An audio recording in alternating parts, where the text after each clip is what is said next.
Greetings, listeners. I apologize in advance. I have not been making video content for some time. Been busy writing, doing other things, moving around the planet, but that's all settled.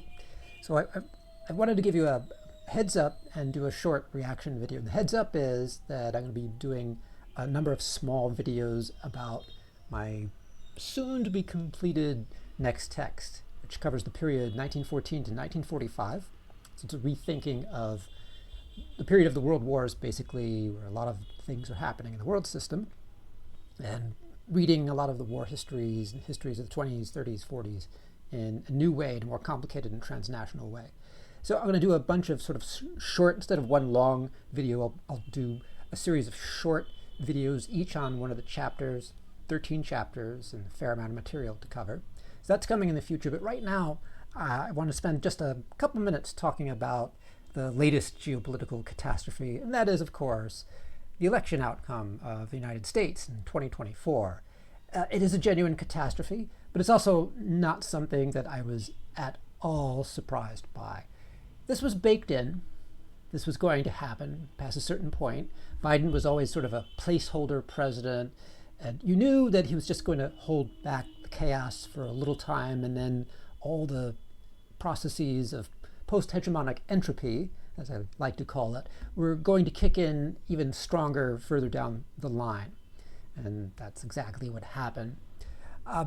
However, I wanted to say a couple things just as an explainer, because from the outside, and I particularly want this video, folks who are outside of the United States who may not have spent a lot of years in the United States are probably very puzzled by the election and cannot understand. The most basic reaction is, have you lost your minds? Are you Americans crazy? How could you elect like a felon and a convict and a criminal and a scoundrel and a liar and a thief to be president, and then electing the party around this person? There are reasons. And the reasons, and you almost have to grow up inside of the United States to appreciate what's been happening in the United States since 2008. And I'll give you the short version of the story. And this comes from my own personal experience. So I grew up in the United States in the 70s and 80s. I was born in the late 60s. So I got to see up close and personal a unique historical experience, and that is the unraveling of a hegemon. So you have to understand, before even understanding what's going on with the election, you have to take a step back and you have to think about world history in a slightly different way. The United States was and is a deeply damaged society, fatally damaged in a lot of ways. But the source of the damage is not external aggression or some economic crisis or famine or some terrible event. The source of its woes, and the reason why, as a polity, it's headed for severe crisis and will diminish in influence and power in the future, is that the United States was the hegemon of the world between 1945 and 2008. For 63 years, the United States basically ran the world system. It had the single most powerful economy, it had the most influential political system, and it had by far the most influential culture. And that combination of factors of soft power, hard power, military power, economic power, on and on and on and on. So the United States was the only game in town for the longest time. And the problem with hegemony is that sooner or later, the people who live inside of that hegemony always start to drink their own Kool-Aid. They get used to hegemony. It becomes part of this natural thing. They get used to it. They assume it's forever. And they stop doing the things that made them hegemonic, and they start doing things that are just about administering hegemony. And those are not the same things. And so the hegemony starts to decline, just fall into disrepair, go into crisis. So my whole life has been spent in sort of the second half, the decline phase of the American hegemony. So I got to see just one long history of decline. It's been my entire life tracking this. And there's a considerable irony that I've become a part-time historian, and in some ways I like to, in a certain kind of whimsical way, I almost want to say my job is to be sort of the grave digger of the empires, that sort of track their self-destruction and demolition, but also their overthrow by new social forces emerging. Not just the United States empire and its empire of influence, but Muscovy and other empires that existed in the world system. Anyway, to make a long story short, terrible things happen to a society which runs the planet. because the people get totally corrupted by this power. And this is America's problem today. They don't run the world system anymore, not since 2008. And what Trumpism promises is a return to that hegemony. And the only problem is it's a scam. It's not going to work. It wouldn't be, it's not what people really want. The tools that they're using, which are just austerity and giving tax breaks to the plutocrats who really run the Trumpism show, will just make the problem worse. So there's a kind of an arc of self-inflicted self-destruction happening in the United States. And this is deep in American society, this deeply suicidal tendency that's been building and building and building and building for some time, for 45 years. So that's the long and short of it. But there's also something sort of more specific about why the election happened the way it did. And this gets to something about United States culture and the fact that US culture it's complex in some ways, but it's also very simple because it's so homogenous and driven by capital. So here's what happened in the election. You might think, how could a creature like Trump possibly win? It's actually very simple. Most Americans are not political. They grew up in this environment of hegemony, so they don't think of elections as anything other than sort of a reality TV show. Just some fun stuff to look at. It doesn't affect them. They don't think in deep political terms about the world. That's not part of imperial structures. You don't have to think politically when you run the world. Now that they don't run the world, Americans are in trouble because now they don't have the tools to understand the scams that are destroying them. So here's how the average American thought of the election.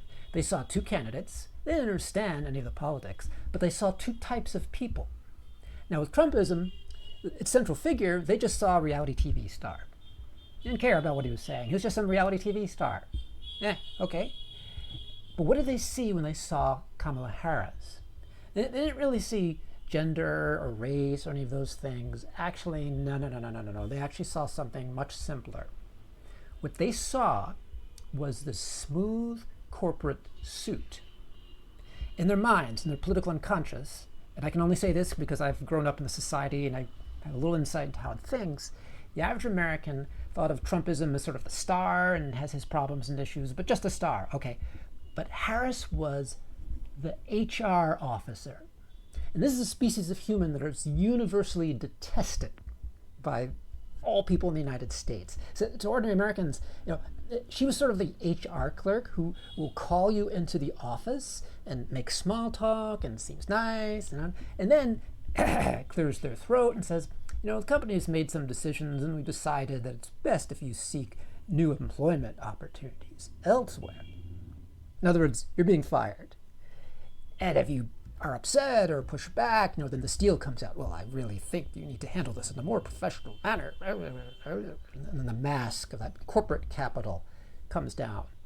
A lot of people have been saying this online that, Kamala Harris, she's basically a suit, a pure neoliberal politician with no strongly held opinions that anyone can discern, and was part of that Dem machine that exists in California, and recited the lines and play acted as the role of the candidate, but didn't offer anything to people. If you listen to the rhetoric, her speeches and so forth, all right, but some were halfway decent, but there was no concrete, she didn't offer anything to people. So there was no Medicare for all, or I will cancel student loans, or I will do this or that. No. She gave the HR pitch about how we're a diverse, upstanding company and you can join our team. And that's not going to win you votes in the United States of America. People perceive that as corp speak. So there's a visceral reaction against that. And that's why millions of people voted for the other candidate. It was still close. There were some people that would understand that this is going to end in disaster. But there is a reason that Trumpism now controls, or looks like it will control, all three branches of Congress, or come very close to that. And of course, it's going to steer the United States towards disaster. Now that they have power, again, close to unlimited power in the American system, they're going to take a wrecking ball to all the institutions that kept the United States a core polity. Public education, universities, the NIH, NASA, and all these institutions will be destroyed. And it's going to happen much faster than Americans realize. They're going to be hit. They're going to be just the deer in the headlights. The wrecking ball is going to come, and it's going to just flatten the place. And by the end of this process, by 2028 or so, the chances are very high, unless some big resistance movement shows up. If that doesn't happen, the United States will end up as the world's first the first hegemon that goes actually directly to the status of an advanced semi-periphery, like immediately after it was the hegemon. And we have no maps for this. Like the closest that ever happened, I mean, when the Habsburgs declined in power, you know, all the way back in the 17th century, they were still big empires. They retained a lot of power and might. When Napoleon was defeated in the Napoleonic Wars, France remained a major power and did not just disappear overnight. It remained the second most powerful empire in the world system after 1815. So for a hegemon to just go belly up and destroy itself in a record amount of time, literally just a couple decades after losing its hegemony, we actually don't have any precedent for this. Though, if you want to be fair about it, it also makes sense that it would do so. And maybe part of that is we should actually stop and think about hegemony in a new way. Possibly, you know, on a certain level, when Britain lost its hegemony in 1914, in a strange kind of way, maybe one of the things that forced Britain to spend the resources to decelerate its decline or to slow it down was the fact that it had to fight the world wars. And those mobilizations actually restored a lot of the muscle to its industrial base and transformed society and created opportunities for democratization. If you take that away, then you have a kind of a straight line down that looks much more like what's happened to the United States since 2008. So this is a hard, fast decline into social, political, and economic irrelevance. And I know this sounds very strange. You look at the dollar, it's so strong, and the United States seems to be 25% of the world economy. No, my friends, this is an artifact of certain structures where it looks all powerful, but it's not. And by the way, this does not mean that there's some other power that's going to replace the United States and become the new hegemon. And this is what, you know, Muscovy is hoping, what China is hoping. No semi-periphery can actually replace the United States as the regulating economy. That's not going to happen. Some other things are going to happen. And understand why? Well, I'll be talking about those things in my little talks that I'll be giving on the period from 1914 to 1945. So that period is really the prelude to the American hegemony of 1945-2008. It sets all these things in motion. So I'll explain more about why, you know, why things are the way they are, but also why we're not going to experience any kind of hegemonic history or return to hegemony, or, you know, no polity will run the world system ever again the way that the British did or that the Americans did for a while. That phase of human history is actually over and gone for good. And that's one of the things that makes the American self-destruction awesomely sad. Like on a personal level, I have had to deal with not mourning for the election. I can't care about a bunch of neoliberals that lose an election. No, they're terrible candidates and terrible parties. No. My mourning is the fact that there's so much good in America. There are good people. There are honest workers trying to do things. And they're going to just experience absolute misery over the next 4 years. And they have no idea of the meteor that's coming down straight at them. They still think that everything is fine and normal. They think they're going to go back and it's going to be the 1950s again. That's what they voted for. The same way that when they voted for Biden back in 2020, they thought, oh, it's going to be the 60s again. And then it wasn't. And they were very upset about that. And so voted for the other candidate, thinking, okay, now, where are my 60s? Where are my 50s and 60s? You know, where's the golden age again? And it's not coming back. And that's the fundamental realization that has to happen, has not happened yet for most Americans. And this realization will happen over the next 4 years. So it's been put off. Now all of the bills come due all at once. Last point I want to make is this will have major effects on the rest of the world.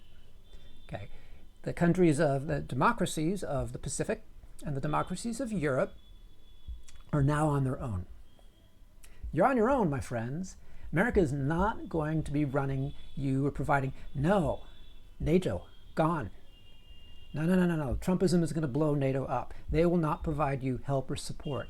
You will have to create, Europe is going to have to create its own defense potential to protect it from imperial threats on its border. The democracies of East Asia are going to have to protect themselves as well. So this American age, or the age where America really mattered or was a central player and made decisions, it's over. It's done. And that's partly a good thing. It doesn't make any sense that, the United States, it's only 4% of the world economy. Why should 4% of 4%, not of the economy, 25% of the world economy, 4% of the world population. So why should that 4% run things? What about the other 96%? Yeah. So now, I've not mentioned any big topics like the capitalist world system, the decline of capitalism, or any of this stuff. But the last thing that I'll say here, and there's a thread that I'll pick up when I start to go through my text on the 1914-1945 period, is this is also a moment where there are powerful counter forces against plutofascism. And they are also assembling in different places in the world system. There's enormous potential for a united transnational front against plutofascism. It's just not going to be centered in the United States, which is structurally reactionary and trying desperately to go back to something that doesn't exist anymore. But there's a greater chance that you will see those patterns, forces of resistance in the other core polities, Canada, Australia, Japan, the European countries, but also in many of the countries of the semi-periphery. And this is very interesting to see this happen in places, like Ukraine, where Ukraine has really reinvented democracy for the 21st century and really gotten us to rethink what we thought we knew about democratic change and the possibility of change. Because it's not following any of the models. It's not a kind of a pure horizontalism. It's not a pure vertical. It's a complex mix that has its own specificity, but it's also highly prolific and generative, and it has very, very interesting links to transnational forms of solidarity. So the linkages forming in, through, and around Ukraine's war of liberation are a place to watch, because that is literally where the future is being born. And as far as if there are any Ukrainians watching this, I really want to assure you, the people of America will continue to support you. Don't worry about whatever the U.S. government does. You will fight and you will win your war of national liberation. No, you've got this. This is your fight. This is your moment. This is your hour. And it'd be nice to have more weapons, but stick with the drones, stick with the high-tech strategy, and you will succeed. And there are literally billions of us who support you. Okay? The other team, Muscovy, doesn't have the billions. They just have a few billionaires. But we will beat them together.